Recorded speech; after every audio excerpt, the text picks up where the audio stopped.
and he built houses both for himself and parents in his village.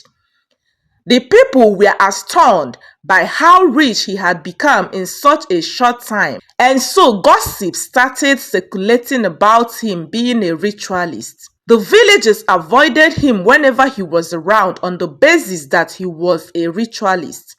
His parents believed in their son's intelligence, and so they never believed he could have done money ritual. As Nnanna delved deeper into the dark cult,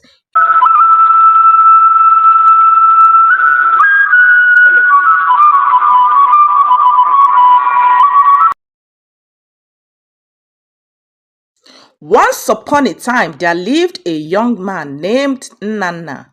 Nnanna was passionate about computer science, and so he dedicated his time to studying computer science in the university.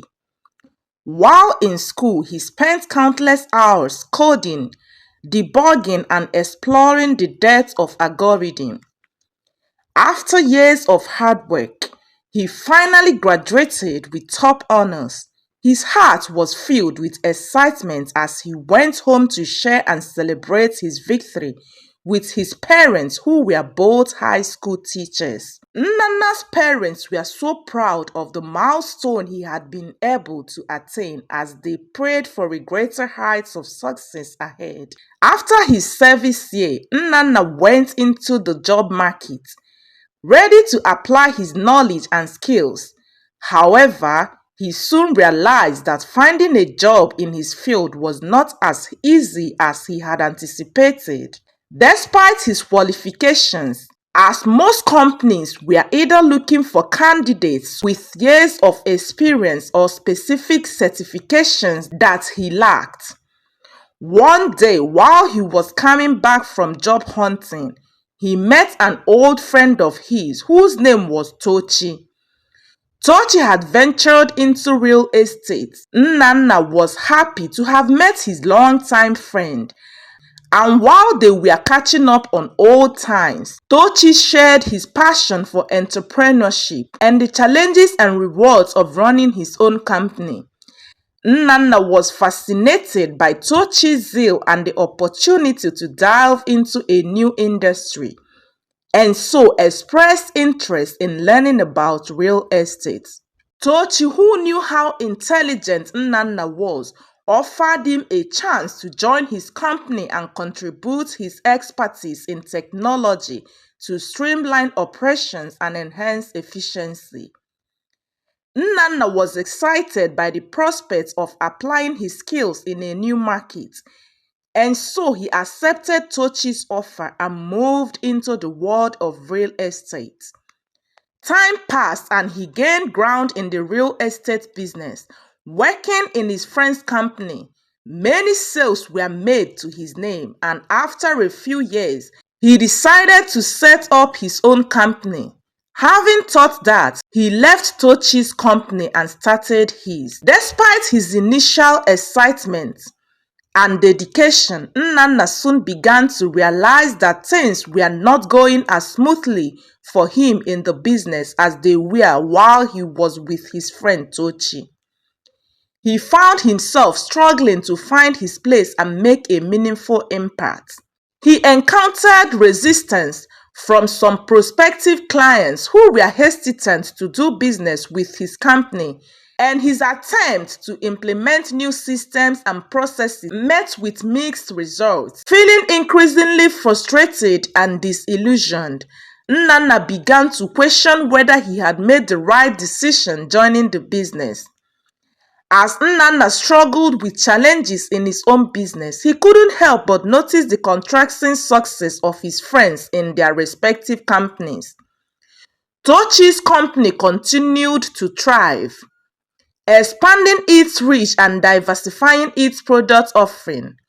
Other friends in his cycle seemed to effortlessly navigate the real estate world, enjoying steady growth and prosperity. Nnanna wondered what he was doing wrong and why he couldn't attain same level of success despite his hard work and dedication. Anxious by the challenges he faced in his business, Nnanna decided to open up to his friend and seek his advice.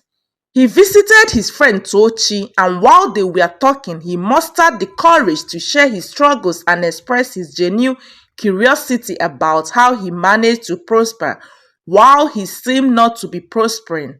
Tochi, who understood the weight of his words and the vulnerability it took for him to share his feelings, was eager to offer him support in his time of need. And so he introduced him to a secret society. On hearing this, Nnanna jumped out of his chair, looking perplexed as he questioned his friend's suggestion. And with anger, he left Tochi's house and continued his business. But after a while, he decided to give it a try. And with his friend's reassurance and encouragement, he agreed to attend a meeting of the secret court. The secret court involved extreme and morally reprehensible practices. The ritual required members to make human sacrifice with time to renew their wealth after they had made money. Nnanna was given the power to wealth. Soon his business started progressing, and he built houses both for himself and parents in his village. The people were astounded by how rich he had become in such a short time, and so gossip started circulating about him being a ritualist. The villagers avoided him whenever he was around on the basis that he was a ritualist. His parents believed in their son's intelligence, and so they never believed he could have done money ritual. As Nnanna delved deeper into the dark cult, he was asked to make a human sacrifice, and without thinking twice, he sacrificed his father. 3 years later, they asked that he performed another sacrifice, and this time with his mother. He was initially hesitant, but after much pressure, he used his beloved mother for sacrifice. Over time, his mother's health began to deteriorate rapidly as a result of his sacrifice to the cult. The villagers started talking about how Nnanna wanted to use her for ritual, but despite their gossips and her weakening state, she never questioned her son as she trusted him completely.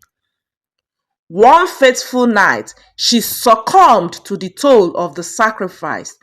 After her passing, Nnanna was traumatized by the loss and affected by grief.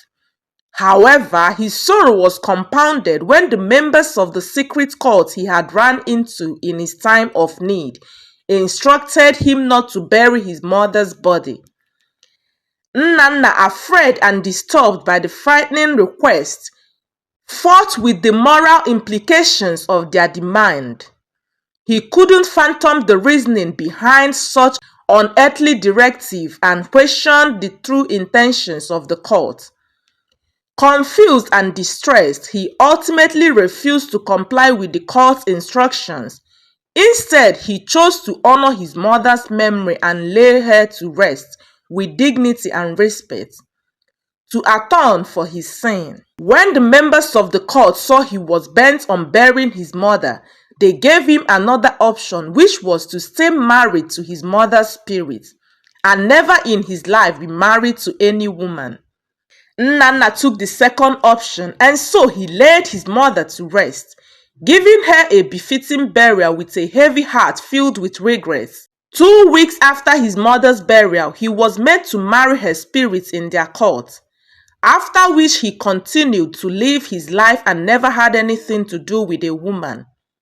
His chains of businesses grew even bigger, but he never lived a happy life afterwards, as he was always haunted by the sacrifice he made with his parents.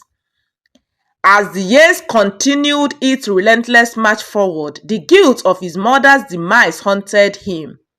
One night, while he was sleeping, he saw his dead mother in his dream, crying and telling him to make a U-turn from that evil path, as his doom was near. He tried to plead for his mother's forgiveness, but she disappeared immediately she said those words to him. Nnanna woke up shivering in fears. On the next meeting with the cult, he denounced them. The furious cult chairman wanted to kill him. because it was insecure to let anyone who knew about the court practices live to tell the story. But his mother's spirit protected him, and so they took all he had gotten while with them away from him. Nnanna happily left everything he had acquired by the evil means and continued to live his life, atoning for his sins. As time went by, he started educating young people on the dangers of secret societies and the quest to make quick money. Though he remained unmarried, he never seized an opportunity to speak out against the dangers of secret societies, warning the youth of the darkness that lurked beneath their enticing show. At first, his message was dismissed as the rambling of a repentant sinner. But as he continued to speak against the evil, skepticism and ridicule began to diminish. With time, a remarkable transformation began to take shape amongst the youth. The elders who had heard Nnanna's story all came together and warned the people of the dangers of secret societies and their nefarious deeds of individuals willing to sacrifice others for their own selfish gain. And together the villagers vowed to earn their livelihood through honest labor and integrity, rejecting the temptation of shortcuts and illicit means. Each day from dawn till dusk, the villagers toiled in their farms, tended to their livestock, and pursued their crafts with diligence and determination. They took pride in their work, knowing that every ounce of sweat and effort contributed to the prosperity of their beloved community. As seasons passed and years went by, the village flourished and its people conducted fair and honorable commerce with neighboring settlements. The villagers became wealthy and were known for their rightly gotten wealth.